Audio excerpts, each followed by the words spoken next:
Discrete mathematics, lecture number 5। इस lecture में हम डिस्कस करेंगे argument, valid argument and invalid argument. Argument क्या है? आर्गूमेंट को डिफाइन करने से पहले एक दो चीज़ों को डिफाइन करते हैं। पहले क्या है? प्रीमिस। प्रीमिस क्या है? Premise is a statement used as evidence for conclusion. अब कंक्लूजन क्या है? Conclusion is a statement supported by at least one premise. इनको ज़रा एक्सप्लेन करते हैं एग्जाम्पल से।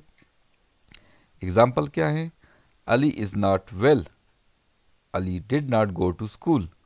तो यहाँ पे Ali did not go to school, ये हमारे पास कंक्लूजन है और उसका एविडेंस क्या है? Ali is not well. इस एग्जाम्पल को यानी कि इस स्टेटमेंट को ऐसे भी देख सकते हैं, Ali is not going to school since he is not well. तो ही इज़ नॉट वेल ये एविडेंस है और उसका conclusion Ali is not going to school. Next, argument. Argument क्या है? An argument is a list of statement, यानी कि ये एक स्टेटमेंट का लिस्ट होगा, कॉल्ड प्रीमिसेस और assumption or hypothesis followed by a statement called the conclusion। ये देखिए P1, P2, P3 up to Pn, ये हमारे पास क्या होंगे? प्रीमिसेस होंगे। और C क्या है? ये conclusion. Next, valid argument. An argument is valid if the conclusion is true when all the premises are true। यानी कि वैलिड आर्गूमेंट क्या होगा कि हमारे पास अगर सारे प्रेमिसेस ट्रू होंगे तो कंक्लूजन भी ट्रू होगा। Alternatively, an argument is valid if conjunction of its premises imply conclusion. That is, देखिए अगर हमारे पास P1, P2 up to Pn ये प्रेमिसेस होंगे तो इन तमाम का कंजंक्शन ये इम्प्लाई करेगा सी को, यानी कि ये स्टेटमेंट आपके पास पूरे क्या बनेगा? टाटोलॉजी बनेगा। Invalid argument. An argument is invalid if the conclusion is false when all the premises are true. यानी कि अगर आपके पास तमाम प्रीमिसेस ट्रू हो और कंक्लूजन फॉल्स आ जाए तो वो आर्गूमेंट क्या होगा? इनवैलिड होगा।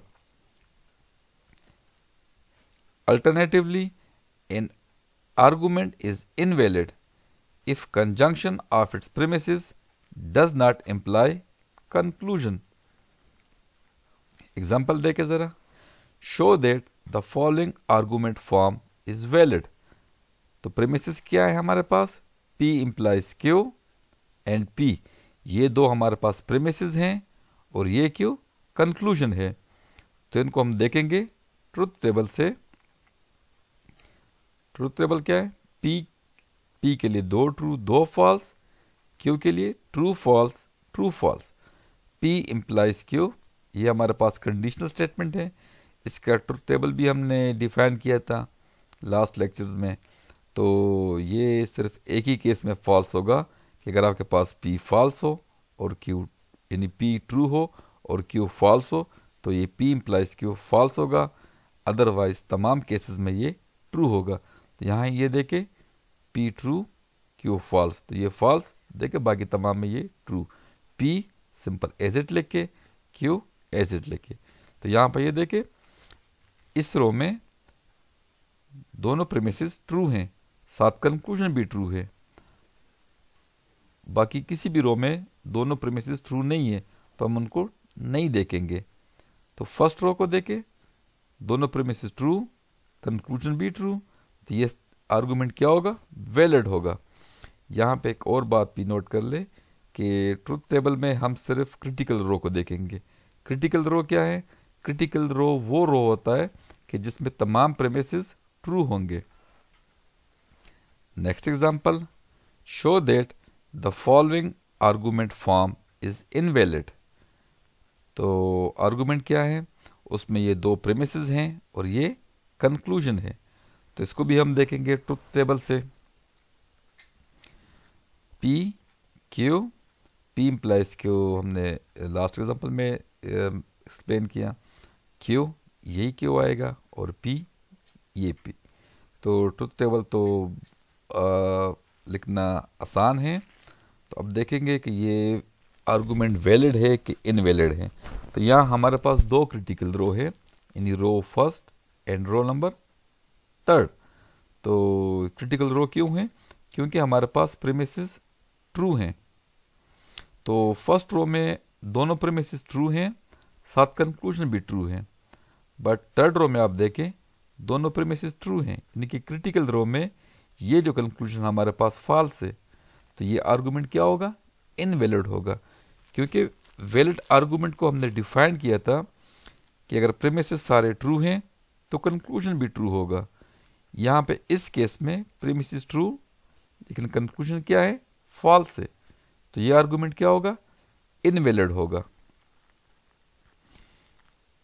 Use example 4, use truth table to determine the argument form is valid और इनवैलिड। तो इसके लिए हम ट्रुथ टेबल ज़रा कंस्ट्रक्ट करेंगे। हमारे पास प्रीमिसेस क्या है? P R Q, P implies negation Q, P implies R। तो P के लिए यहाँ पे हमारे पास 3 स्टेटमेंट हैं, यानी कि 3 प्रपोजिशन है। तो हमारे पास टोटल 8 चॉइसेस हो सकती हैं। तो फर्स्ट के लिए 4 ट्रू 4 फॉल्स, सेकंड के लिए 2 ट्रू 2 फॉल्स 2 ट्रू 2 फॉल्स। इसी तरह फिर थर्ड के लिए true false true false true false. तो P R Q ये डिसजंक्शन है P और Q का। इसको ऐसे लिखेंगे कि ये ट्रू कब होगा कि दोनों में से कम एक ट्रू हो, और ये फॉल्स कब होगा कि दोनों फॉल्स हो। तो इस ट्रुथ टेबल को भी हमने लास्ट लेक्चर्स में एक्सप्लेन किया था, तो यहाँ पे मैं और एक्सप्लेन नहीं करूँगा। P implies negation Q। तो यहाँ पे नेगेशन Q के लिए आप एक और कॉलम यहाँ पे बनाएं। नेगेशन Q क्या होगा? सिंपल Q का अपोजिट होगा। तो ये भी कंडीशनल स्टेटमेंट है, ये भी मैंने एक्सप्लेन किया हुआ है। यही कॉलम भी लिखना आसान है। इस तरह P इम्प्लाइज R ये कंडीशनल स्टेटमेंट है, P इम्प्लाई कर रहा है R को। तो यहाँ पे ये तीनों हमारे पास ये क्या है? ये प्रीमिसेस हैं और ये R कंक्लूजन है। तो हम सिर्फ क्रिटिकल रो को देखेंगे। ये हमारे पास ये रो क्रिटिकल रो है क्योंकि सारे ट्रू है। ये रो क्रिटिकल रो है, यहाँ भी सारे ट्रू है और इस रो में भी सारे ट्रू है। तो देखें फर्स्ट क्रिटिकल रो में कंक्लूजन भी ट्रू है, सेकंड क्रिटिकल रो में भी कंक्लूजन ट्रू है, बट थर्ड क्रिटिकल रो में कंक्लूजन फॉल्स है। तो ये स्टेटमेंट क्या बनेगा? ये इनवैलिड बनेगा। ये स्टेटमेंट क्या है? इनवैलिड है। Next example. अब ज़रा वर्ड प्रॉब्लम में देखते हैं कि वर्ड प्रॉब्लम में एग्जांपल को हम कैसे चेक करेंगे कि ये वैलिड है कि इनवैलिड है। Example, if Tariq is not in team A then Hamid is in team B। Second premise क्या है? If Hamid is not in team B then Tariq is in team A। तो पहले हम उसको ज़रा सिंबल्स में लिखेंगे और फिर ट्रुथ टेबल के थ्रू उसको देखेंगे कि क्या ये वैलिड आर्गुमेंट है कि इनवैलिड आर्गुमेंट है। तो ये दो प्रेमिसेस हैं, इनका कंक्लूजन क्या है? Tariq is not in team A और Hamid is not in team B। Solution. तो ज़रा प्रोपोजिशन पहले T को डिफाइन करते हैं। T क्या है? Tariq is in team A। H क्या है? Hamid is in team B। अब ज़रा ये हमारे पास जो प्रेमिसेस हैं और कंक्लूजन है उनको ज़रा सिंबल्स में लिखते हैं। तो सिंबल में कैसे लिखेंगे? देखिए, Tariq is not in team A then Hamid is in team B। ये प्रेमिस हमारे पास क्या बनेगा? Negation T implies H। और second, Hamid is not in team B then Tariq is in team A। तो ये प्रेमिस क्या बनेगा? Negation H implies T। तो ये दो प्रेमिसेस हमने लिख लिए। अब इनका कंक्लूजन क्या होगा? Tariq is not in team A और Hamid is not in team B, यानी कि कंक्लूजन इन दोनों का हमारे पास बनेगा नेगेशन टी और नेगेशन एच। तो अब इस आर्गूमेंट के वैलिड और इनवैलिड के लिए हम उसका ट्रुथ टेबल कंस्ट्रक्ट करेंगे।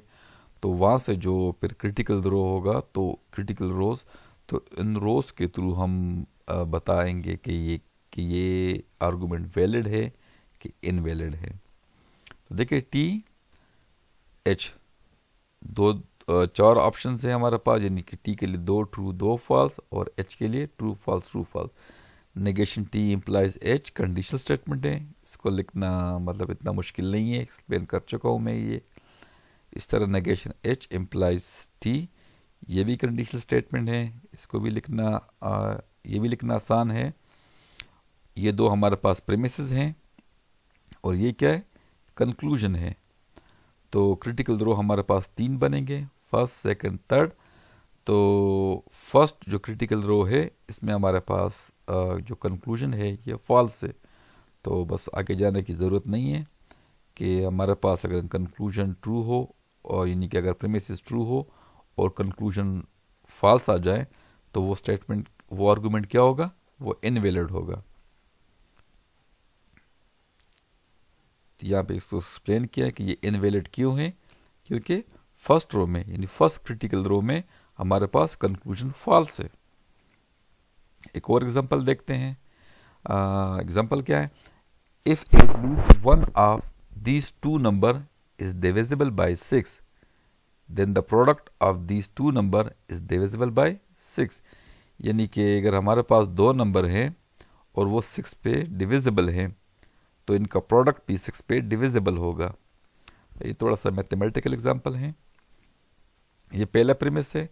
सेकंड प्रीमिस क्या है, neither of these two number is divisible by 6।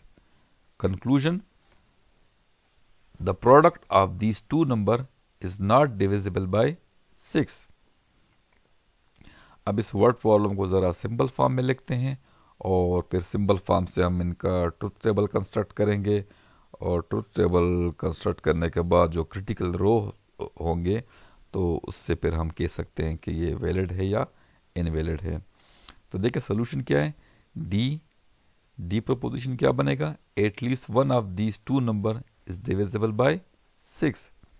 P, product of these two number is divisible by 6। तो अब इन प्रोपोजिशन डी और पी को जो हमने डिफाइन किए हैं, तो इनकी हेल्प से हम प्रेमिसेस और कंक्लूजन को लिखते हैं, यानी आर्गूमेंट को लिखते हैं। आर्गूमेंट क्या बनेगा सिंबल्स में, D implies P and negation D. Conclusion क्या होगा, नेगेशन पी। तो ट्रुथ टेबल को आप देखें, D P, D implies P conditional statement, negation D, simple D का नेगेशन इन डी का अपोजिट, और नेगेशन पी यानी पी का नेगेशन इसका अपोजिट। तो 2 हमारे पास क्रिटिकल रो होंगे, थर्ड एंड फोर्थ, यानी कि इन दोनों रो में हमारे पास प्रीमिसेस ट्रू हैं। तो अब देखें कंक्लूजन को देखें, तो इस क्रिटिकल रो में कंक्लूजन फॉल्स है, तो इसका मतलब क्या होगा, ये आर्गूमेंट इनवैलिड होगा। Thank you.